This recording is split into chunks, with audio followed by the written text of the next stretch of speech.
সবাইকে লক্ষ্মী পূজার শুভেচ্ছা জানালাম। দেখো আমি এখানে ঝটপট করে আলপনা দিয়ে ঠাকুরকে বসিয়ে সুন্দরভাবে মালা দিয়ে সব কিছু রেডি করে দিলাম। তো আজকে আমার পুজোটা আমার সোনামা দেবে। তো দেখো ঘটে এখন কি কি দিল, সুপারি, চাউল, দুব্ব, আতপ চাউল, হলুদের টুকরো, একটা টাকা, আর দেখো আমের পল্লব দিয়ে পান আর সুপারি আর কলা দিয়েছে। এখন এটা ঘরটা বসাবে, যেখানে ঘট বসাবে এখানে একটু মাটি, ধান, দুব্ব, ফুল দিয়ে এই তো উলুধ্বনি দিয়ে সুন্দরভাবে ঘরটা বসিয়ে নিল।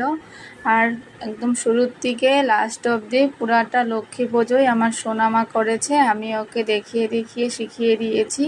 তারপর দেখো ঘট বসে নমস্কার করলো। আর এখানে আমরা ঘটেতে চাউল দিয়েছি, কারণ আমাদের আর তো কোনো এখানে দেওয়ার মতো ফসল ছিল না। তারপর দেখো এখন একটু পরে নিল, কারণ এক্সাম চলছে আর সন্ধ্যার পরে আমরা পুজো দিব।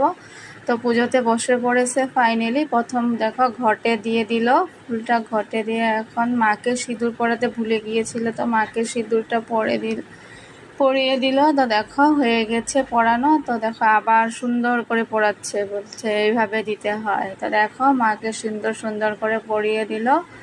আর তারপর এখন এই তো দেখো নমস্কার করে করে সুন্দরভাবে পুজো দিচ্ছে। তো মার চরণে এই তো ফুল দিয়ে নিল। তো এইভাবে যেভাবে সাধারণত আমরা পূজা দেই ওইভাবেই সব কিছুতে সুন্দর করে এক এক করে পুজোটা দিয়ে নিল। তো দেখো ছোট্ট বয়সে এতটুকু আগ্রহ দেখে আমার তো খুব ভালো লেগেছে, কারণ অনেকেই কিন্তু করতে চায় না। আর আমি বলার সঙ্গে সঙ্গেই দেখো খুব সুন্দর করে পুজো দিচ্ছিল। তো একা একাই দিচ্ছিল, বলছিল তুমি বলবে না, আমি নিজেই দেব, যদি ভুল হয় তখন বলে দিও। তো দেখো খুব সুন্দর করে দিয়েছে। তারপর এই তো নমস্কার করে করে দিচ্ছিল। তোমরা দেখো, তোমাদের যদি ভালো লাগে লাইক কমেন্ট শেয়ার করো। আর বাচ্চাদেরকে শেখানোটা মায়েদের কর্তব্য। তো আমি বাচ্চাকে এখন থেকেই শেখাচ্ছি, কারণ ছোটোর থেকে শেখালেই সব কিছু সুন্দরভাবে শিখে যাবে।